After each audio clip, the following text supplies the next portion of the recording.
And a very good afternoon, everyone. Welcome to Issues and Attitudes. It is October 1st. Our guest today will be Mr. Steve Rich from the EIU Alumni Services, talking about homecoming and everything alumni. Welcome back, Steve. Thank you very much. Looking forward to talking. And my co-host, Mr. Brad Kupiec. Howdy. We just realized that's about a little everything here on the campus: journalism, sports, TV, radio, kinesiology. Is what you're saying? Yeah. Wow. That's my other minor. There you go. So my other minor. My other minor. Yeah.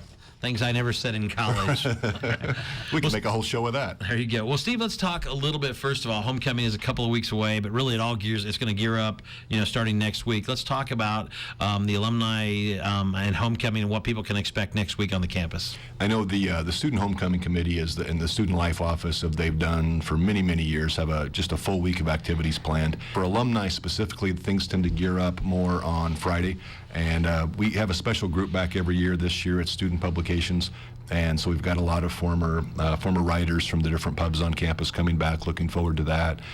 We always have our 50th reunion every year, so the class of 1962 will be coming in. And then everything for us culminates on Saturday evening, October 13th, with the Alumni Awards Dinner. And we'll get to some of the people that are getting the awards. Do you know how many people are coming back from the publications like the Warbler and the Daily Easter News? Have you had any update? You put me on the spot here, and unfortunately that one I can't answer. We were talking before we went on the air about being a little short-staffed in our office, so That's one of the things. I haven't seen the list recently. I would imagine we'll be 100 plus, and I don't know exactly where we'll hit, but there are a couple of other mini reunions, offshoots of that taking place as well, so I think we'll have a good group. I unfortunately don't have the numbers to that. And when you do the 50th reunion, I always think it's fascinating because you think about the class of 1962. What are those people like? I mean, who's ever in touch with them? What do you think they expect when they get back to campus? Because a lot of these people, Brad, it'll be their first time back to campus since graduating. I always find that a fascinating part of the homecoming. And that always, still to this, every year it amazes me. Someone, as we talk to people, and it's like, when were you on campus last? And there are people, a great example, Leo Welch, who's a member of Eastern's Board of Trustees, is a member of the class of 1962. He's intimately, aware of what's involved and aware of what's happening on campus. You have other people who, when were you here last? Well, it was April 17th, 1962 when I graduated. And then, sometimes you would hear, well, I had a job offer in California, or I joined the Army and ended up in Arizona, or whatever it may be. So, it's interesting. They come back and, sometimes they connect with friends, literally, close friends from college that they hadn't seen. Maybe they've talked or whatever, but they haven't seen much of each other in 50 years. So that's always fun to see that. One of the big things, I don't see this as a negative, but just, I guess, the reality of it, from the first 50th reunion I was involved with, that would have been the class of 1945. So in 95, we held the 45 reunion. Eastern was much smaller then. As a matter of fact, it was much smaller and very, very few males. The males were serving in World War II, and it was shortly after that they started coming back to college campuses. Everyone seemed to know each other. As classes have gotten bigger, and it's one of the things we see now, if any of us sit here and talk about our high school class reunion, we could probably name, depending on where you're from, most everybody. Yeah, the majority for sure. I mean, you knew them, you grew up with them. It's different in college, and it's different when you're at a university our size. Your connections would be more with those people who worked at WEIU, right? Mm-hmm. I mean, the people you worked with here, you're going to have a much closer relationship with than the people who graduated in the class of. But at the same time, there are a lot of things they share, a lot of commonalities, things that they experienced while they were here. They always have a great time. Every year the president comes and gives them a commemorative pin. Everyone who returns for their 50th gets that. But again, always enjoyable and great to hear stories. There you go. Pump Up a Blue is the theme for the homecoming. The big game, of course, is Jacksonville State, which will be a tough one under the new coach. Now, as the alumni director, when you get a new football coach who's brought some excitement and some new vitality to the program, does that carry over to good news, bad news, or do you have to explain to the alumni some of this things? No, I don't think so. And I tell you what, the thing, anybody who's seen or even picked up the paper and read about an EIU game, it's like, holy cow! I mean, it's pretty exciting stuff. it's really exciting. And so that's something you want the alumni, family weekend. Boy, I wish we could package that Saturday's game up, move that 2 weeks ahead to homecoming and say, alums, look what we've put together for you. But very, very exciting football. And at the end of the day, you want them to come back and have a good time. And absolutely, we always want to win on homecoming for the alumni. But I think it'll be exciting football no matter what. Yeah, this past weekend, you almost felt sorry for Austin Peay. It's Absolutely. Like, I was almost to the point like, let's pull the reins back and let's just get this over with. I said to someone, I'm sorry about that. I said to someone, I'm like, now the scary thing is, what if some point down the road, roles are reversed and we're down a little bit and they're pretty strong? What are they going to do to us? They're going to beat us 65 to 50. That becomes bulletin board material. I agree. It's it's the way to go. I mean, but like I said, I think Dino is trying to get some national exposure for the program, and that's the best thing. You want people to talk Eastern Illinois football. We had a couple of down years, and that hurts everything. It hurts the radio station and alumni and everything. So you always want to have a winning football team. Now, Brad, as a student here, talk about what you think a little bit what homecoming means to you, and then what you think it'll mean to you once you leave, if you could put you on the spot a little bit. Well, I mean, obviously, homecoming's a big deal in high school. It's just as big of a deal in college, but I think for different reasons. I think homecoming is more about the students in high school, but in college, it seems to be more about the alumni coming back and really seeing what the university has done since they've left.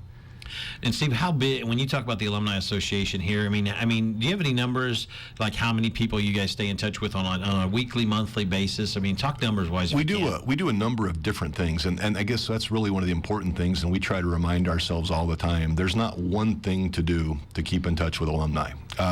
We promote, alumni can listen to football, basketball games online with the streaming, and we have alumni all over the country and around the world who listen to those. So that's important. That's you guys are an important touch point in this process. We use electronic communications. We have a monthly email that goes out to alumni, just a newsletter, what's taking place on campus. That goes to everyone, and unfortunately, not everyone. There are people out there, unlike us, who don't read their emails every day. There are those people who once a week, they go and look at their emails. So that's a piece of it. We have the Alumni magazine, which is for members of the Alumni Association. We use it for some other pieces. So that's the print side of it. We used to have, years ago, we had a small print piece that went to all alumni, and that was just no longer cost effective. For us to really do it right, we were going to have to really, really bump up those costs, and that just wasn't feasible. And then we also have alumni events, whether it's on campus or around the state, sometimes around the country, where we get a chance to interact face-to-face. So it's really all three of those things. It's print and electronic communications and face-to-face interaction. There you go. Now let's talk about the big Alumni Awards dinner that will take place. I believe it's Saturday the 13th, correct? Right. And this is really your big event of the year, because it's your Alumni Awards dinner. And let's talk about let's go through some of them. Your outstanding young alumnus this year will be Rich Keaton. Okay, what's Rich Keaton's claim to fame, I guess? Rich is at and that award, you and I are not eligible because you have to be under 35. So I passed that, I believe, last year. Well, basically, you skipped me a few years ago is what that means. Is that what happens? Yeah, that's okay. what happened there. Yeah. He's at Dow Chemical, and I don't recall his exact title, but I believe lead chemist. And has I know I got skipped. Right. There you go. Has been working on a lot of very important research, and I mean, from what we understand, a phenomenal job. And I might just a little diverge here just a second, but the nominations come in from faculty, staff, alumni, family members, really. So every year we learn about people out there doing incredible things that, quite honestly, we had no idea they were doing until this information came in. So it's always interesting for us. So that's one of the things I was going to ask you, actually, how did you find out about Mr. Richard Keaton? Is basically somebody that works with him or an alumni heard about him and said, this guy needs to be right. So we try to put the word out, and again, going back to those communication tools that I mentioned before, we try to get the word out. We promote it on campus, certainly knowing that a lot of faculty and staff stay in touch with our alumni or from their programs, whatever it may be. And so those nominations come in from wherever it may be. Really, we get a lot from alumni. A lot of people nominating their friends, the people they went to school with, they've stayed in touch with. Again, it's faculty, staff, it's family members, coworkers. Any number of ways. So those come in, and at the end of the day, and this is something I always stress to people, is the award recipients are selected. They're not selected by university, faculty, staff, administration. They're selected by their fellow alumni. And so it's really a group of alumni looking at nominations of their peers, and they are selecting them for the award recipient. So I think that's a nice recognition when it's their peers selecting them. And Mr. Keaton graduated here in 1999. It says so that's that's not too long ago when you think about it. So that's really cool. Now let's talk about the Lewis V. Hinken Alumni Service Award winner for class of '72. Person got this one. Carl Mito. Carl has been involved for a number of years, just very heavily involved in the School of Business and the Lumpkin College of Business and Applied Sciences. Served on the campaign steering committee and just done quite a bit to help Eastern over the years in many, many ways. A little side note, last year, these people are all very busy, and last year's recipient, Tim and Vicki Burke, the first time we've ever had a husband-wife receive an award jointly. They were not able to return last year. They had a previous commitment, so they're coming back this year to receive the Lewis V. Hinken Award as well. So you kind of get a double award night. Absolutely. That's very cool. And then your distinguished educator is a big friend of WEIU TV, by the way. Just a shameless plug there. Tim McCullum, and as a matter of fact, as I walked into the studio, I saw Tim's larger-than-life smiling face as I walked by a banner in the foyer. Tim has been, anyone, I think it's fair to say, anyone who's had a child in the Charleston school system over the years Tim was teaching, and we're fortunate enough to have that son or daughter in Tim's class, understands what a fantastic educator he was, continues to be. He's teaching at Eastern now, as a matter of fact, on a part-time basis. But again, just a fantastic science educator, has been acknowledged at the local, regional, state, national level, received an award from former President Bush. I've seen photos of him with then Senator Obama receiving awards. So, yeah, Tim has received just about every award a person possibly could for his teaching. Yeah, that's very cool. Now, you also have some distinguished alumni all getting their awards, and a couple of names stick out just because I went. Kevin Seitzer was here when I went to Eastern. I played for the Royals and for years in Major League Baseball, and Jill Nelson, our former boss. Absolutely. So, talk about some of the alumni, but maybe let's definitely talk about those two if you can. Sure. Again, we'll start with the former boss, Jill Nelson. Jill worked here for, I think, 32, 33 years in that ballpark. And again, spent her career at Eastern and rose up through the ranks, was involved on the academic side, originally came to Eastern as a faculty member, became a department chair, became, I believe, an associate dean, special assistant to the president, and then vice president. And really, the capital campaign that we just celebrated over the weekend, the success, Jill was the one who laid the groundwork and actually started that process, got the silent phase moving on. So had a very distinguished career at Eastern. And again, it's exciting for me. A lot of these folks, and part of it's longevity. I've been here long enough. It used to be all of our award recipients, it felt like I was meeting them for the very first time. Now they're coming in and they're friends. And it's not, now, Jill, where are you from? What did you tell me? It's like, Jill, how are you? And you give her a hug. So. Jill will hug everybody she sees. Absolutely. She will be wore out from hugging. Absolutely. She's one of the nicest people you'll ever meet. So. And then Kevin Seitzer, as you mentioned, we're excited to have Kevin back. And then after athletics was aware that he was receiving this award, and they the night before, they're going to be having a ceremony, and they're retiring his jersey number for baseball. So a dual honor for Kevin involved here. But yeah, Kevin had a fantastic career, played in more Major League Baseball games than any other EIU graduate. I think a lot of people would say, well, Marty Patton was up there. Marty, a little unique. Marty was a pitcher, so didn't get as many games. Exactly, didn't play in as many games, but had a great career. Kevin had a short stint with the Arizona Diamondbacks as hitting coach, and has been with the Royals for maybe 3 or 4 years now, doing really, really well. I think talk to Royals fans, they seem generally happy with the hitting. It's pitching and other things. Yeah. But Kevin's done a good job, and we're looking forward to having him back as well. And I'll mention some of the other names, and if you know anything about them, I'll let you talk after the Jack. Is it Jack Datum? Is that how you pronounce it? Jack Datum. Jack Datum. I knew I'd get her. Jack is actually, and I think this is something that everybody on campus, all of our students would be like, that's pretty cool. There you go. We'll put you on the spot here in a minute and see if you know all this. Right. Jack is the individual responsible for bringing Red Bull to the United States. I love Red Bull. Exactly. See, that tends to resonate with, especially with, not that it couldn't with other people, but yeah, Jack was on a business trip, and noticed it was in Europe, and noticed people, traveled a lot. He spent much of his career was a vice president with Ernest and Julio Gallo wineries, and noticed people drinking out of these little cans, and in the early 90s. Energy drinks wasn't something we talked about. No, it really didn't. Gatorade. If anything, all you thought was Gatorade. And that was more replenishment, not energy.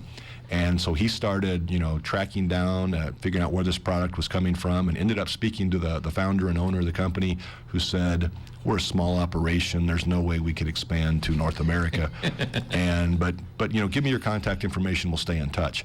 and they ended up contacting him, and he became co-CEO and was co-CEO of Red Bull. And a lot of the things they do, as we're talking sports, with the different competitions and the extreme sports that they sponsor, those things were Jack's ideas to really get them out in the forefront of that. But needless to say, he's done well for himself. There you go. I would Class say of so. 65. That's neat. Then Christopher Desmond. Chris is Chris. Now this would be the most difficult one for me to explain. Chris, quite honestly, I love putting him on the spot. Absolutely. Chris is renowned as an expert in transfer pricing, and that is something that I think if we had a couple of MBA grads in here, they could explain that much better than I could. But when it comes to publicly traded companies, stock prices, different things along those lines, it's a very specialized field. He's been recognized by his peers worldwide as one of the leading transfer pricing advisors in the world, and had been with a couple of other firms, and decided to go off with a couple of the people he worked with and start their own firm. And I believe the last 3 consecutive years, they've been named one of the 500 fastest growing companies in the country. So Wow. So again, don't ask me to explain details of Red Bull. We can talk baseball. We can talk transfer pricing. I had to do accounting here last Friday at work, and Right. so yeah. Don't trust me. I am way behind. Jamie Martinez, who was the class of '86, which I Actually- guess I went to school with her too. Don't know who she is. Actually, Jaime. Jaime, there you go. Jaime Martinez. Jaime, see, I'm really an idiot. No. We already knew that though. Where are you from? I know. The other side of the county. No, I'm from the other side. I'm from Ashmore. So, Jaime is currently general counsel for Illinois Department of Veterans Affairs, but before that had a distinguished career. Retired as lieutenant colonel in the Army. Had a number of senior military advisor positions, which are very prestigious in the Army. He advised, was a military advisor to Vice President Dick Cheney, and also to then Senator Hillary Clinton. Wow. Commanded a battalion in the Old Guard, which is the Old Guard is the military. It's the oldest active military unit in the United States. And if you've ever had the honor of walking through Arlington Cemetery, they are the unit which I guess oversees all military funerals, all official military rites in D.C., and they also stand guard over the Tomb of the Unknown Soldier. So, Brad, as a student, when you hear some of these things, I know you're supposed to be kind of a co-host on this, but when you hear about all these great alumni, does it put a little pressure on the yourself that, man, I got to get out there and do something? It really just inspires me to get out there and make something of myself. So that I can, people don't realize that the great people we put out on a yearly basis here at EIU. And it sounds like a flippant remark, and it's truly not. I mean, I tell people all the time, whether it's alumni, students, prospective students, or families, you can do anything in the world you want with a degree from Eastern. It does not limit you in any way, and if anything, it does the complete opposite. It can propel you forward, and these alumni and the things they've done open up doors for the next generation of alumni and future graduates. Yeah, next two are William McNulty and Julie Nimmons. So Bill McNulty is he actually temporarily was at the at National Geographic and just temporarily left, accepted a highly prestigious fellowship. So he'll be out in Stanford, California for Palo Alto at Stanford University for a year. He is the chief map designer for National Geographic, which National Geographic is world-renowned for the quality of maps they put out. Cartographer, I believe, is the I did know that word. is the official term, but for people like me, map designers is sounds good with me. Absolutely, but has done phenomenal work. Has received national and international awards for his work, and again, the fellowship he received is related to journalism. And again, he also spent time at the New York Times and the Washington Post doing some of their work. And he was class of 96. Yes. And the last one, certainly not least, Julie Nimmons, class of 77. Julie, many people on campus may know Julie or know the name. She served on the Board of Trustees for several years, has been very active. Even before that, was very active on a volunteer basis throughout campus. Again, the School of Business. She's a music graduate, has been supportive of programs in the fine arts and the School of Business. The Capital campaign that we just wrapped up, Julie was the volunteer chair of that.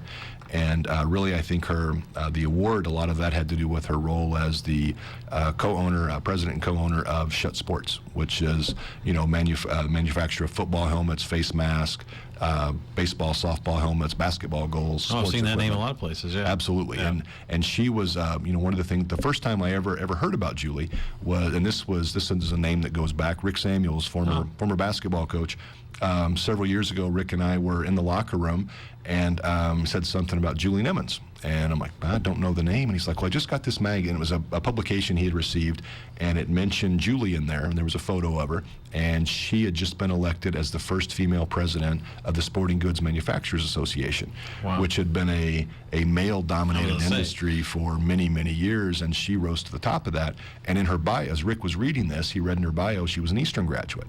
And so that was really from there. There was an opening in the School of Business Advisory Board, and former Dean Ted Ivory reached out to Julie, and she accepted that. She is in the Athletic Manufacturers Hall of Fame. Again, just a very, very influential person in sporting goods, and probably, and I wouldn't consider myself an expert to state this, but probably the most influential female who's ever been involved in that organization. Well, it sounds like you guys are over there have put together an unbelievable group for the class of 2012 for the distinguished alumni. So, and the Alumni Awards dinner will be that Saturday night. I mean, is it open to public? Talk Absolutely. about details. If you can. Anyone can call our office at 581-6616 to get tickets, but it's absolutely open to the public. We have people from the community who attend every year. It's 6 p.m. social hour, 7 p.m. dinner. Each of the recipients will receive their awards, and have a chance to make a few remarks. And I tell people year after year, I feel great about Eastern every day, but when you leave that night and you hear their stories, it's just incredible. And they all have their own personal stories, but you'll have the people who will stand up there and not 30 minutes, but the whole 5, 6, 7 minutes they're talking. They've got you laughing, telling funny stories about their times.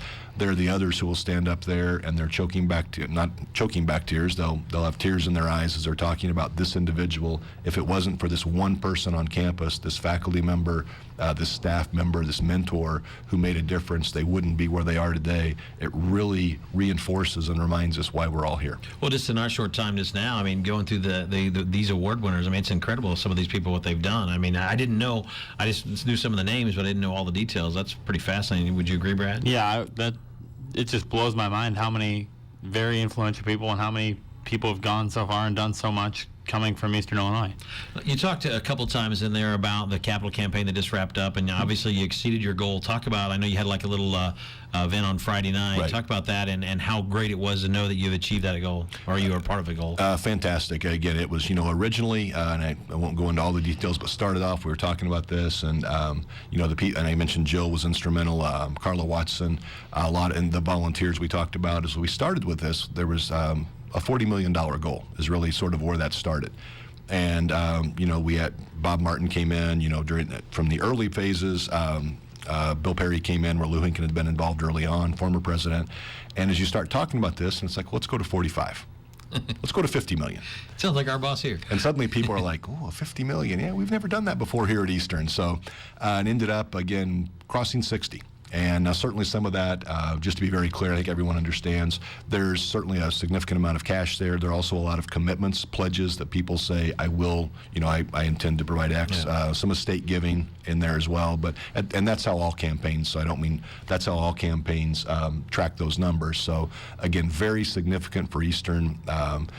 This past year that we wrapped up on June 30th was the most successful single year for cash donations in Eastern history. So, and it's all, at the end of the day, it's ultimately every penny is for the benefit of the students. There you go. Very good. Now you realize that the next one's going to have to be a lot more, because that's how all bosses look at things, right? You're absolutely, that's I'm exactly. thinking 75 million is being bandied around right now in Old Main. That's exactly how those work. The other very, very important part of that is this campaign wasn't set to end for a couple more years. So not only did it exceed the original goal, it reached it a couple of years early. There you go. So actually, my old boss would have said, well, we set it too low to start with.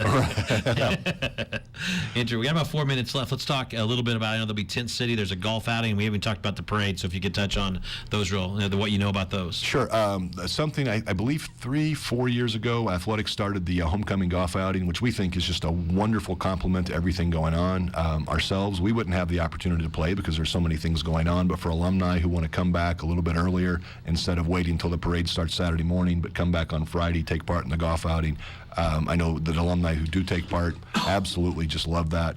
Again, the parade is Saturday morning, begins at 9:30, and that's certainly, we'll have our award recipients in there, but there are student groups, community groups, local bands, so great weekend. There. Well, to touch base for one thing, on the Rotary Pancake Breakfast has always been at Domino's because Domino's is closed. It's going to be near Dirty's. We'll be there as well. Hitmix, shameless plug, but also I know a lot of people do go to Domino's and eat. Just go across the street this year, and the Rotary guys will take care of you, and we'll play some music and have some prizes over there as well from the radio station's point of view. Just a little bit just across the street, just a little slight change. Shameless plugs, nothing wrong with that. Plug, no, and it's good so people because it's kind of crazy that day to get in and around Charleston, traffic wise. And then when you talk about the game start, I believe the game's a 1:30 kickoff. Yes. Jacksonville State. There'll be Tent Cities. President Perry has his tent. You'll have your alumni tent. Yes, and actually I forgot. I skipped over Tent City. That's one of the other big things we do that weekend. Yeah, I want to so make sure you knew. Get back to the. Yeah, that's good to know. Yes, each of the colleges, each of the academic colleges on campus, and several other groups will have tents out there. I don't know the exact number, but I would imagine when it's all said and done, there'll be 15 to 20 different tents, live music, food giveaways, other types of giveaways, and a chance for alumni to, maybe it's connect with a former professor, meet some fellow alumni, but really, a good time had by all. And like I said, free food. How can you pass it up? There you go. And I think we're playing music at your tent too. So. Yes, you are. So it's never shameless plug too. That's okay. You like that?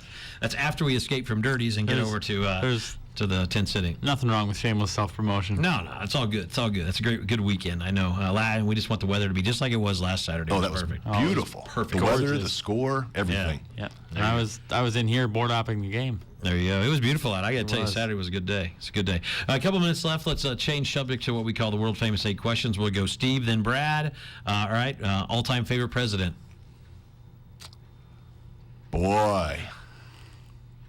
Gives me time to think about it. There you go. See, It does give you time to think about it. Let's go with George Washington, the originator. Well, You thought about it. Let's go. you took my first answer. You can use the same name. I'm going to go with Ronald Reagan. There you go. That was a tough call. Would you sing karaoke or do you? I have once in my life. That was at my aunt's wedding, and thank God there is no video. And I don't intend to ever do it again. If you give me the opportunity, I'll take it every time. Most famous person you've ever met. Now, you should have met some famous people out there. I guess it depends on everyone's perspective. I mean, you could go and... Your perspective. Who do you think is the most famous person Steve Rich has ever met? Boy, that is a tough one. I mean, it really depends. I think if you went today with, who is famous today, I would almost say Tony Romo, because you could say Tony's name anywhere and people would, oh, yeah, love him or hate him. But I love the guy, so I'm a Cowboys fan. For me, I'd have to say probably Robbie Gold. Oh, Bears kicker. Bears kicker. Yeah. There you go. Uh-oh. Tonight they play each other. There you go. Cowboys, boy, here we Bears go. tonight. That's very true. At least you're not a Steelers fan. Oh, well, we're not talking about the Steelers this year yet. All right, it's still early, is all I'm saying. All right, if you could visit one country, what would it be? Or where would it be? I would Italy. Okay. I would love to go to Ireland. There you go. Well, Steve Rich, appreciate you coming in today, as always. Thanks for having me. And talking about EIU Homecoming, which all kicks off next week. The big game Saturday against Jacksonville State, alumni dinner that night. Looks like we got a great group coming, and congratulations to all. And this is Hitmix 88.9 as well as WEIU Radio and TV.